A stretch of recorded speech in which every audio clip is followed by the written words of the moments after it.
11 जुलै world population day म्हणून ओळखला जातो. लोकसंख्या वाढीच्या समस्या, कुटुंब नियोजन आणि मानवी हक्कांबद्दल जागतिक पातळीवर जनजागृती करण्यासाठी हा दिवस साजरा केला जातो. चला जाणून घेऊया आजच्या काही महत्त्वाच्या घटना. 1908 रोजी लोकमान्य टिळक यांना मंडालेच्या तुरुंगात 6 वर्षाच्या कारावासाची शिक्षा ठोठावण्यात आली. 11 जुलै 1994 भारताच्या पहिल्या महिला IPS अधिकारी किरण बेदी यांना त्यांच्या उत्कृष्ट योगदानासाठी प्रतिष्ठित असा रॅमन मॅगसेसे पुरस्कार प्रदान करण्यात आला.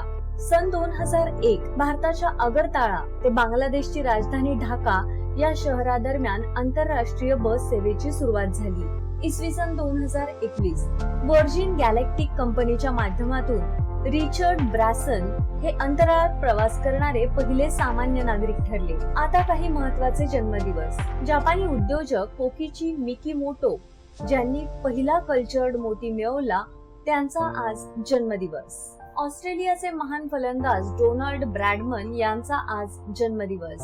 अशीच महत्त्वाची आणि इंटरेस्टिंग माहिती जाणून घेण्यासाठी डीप इन्फिनिटी चॅनलला आताच सबस्क्राईब करा.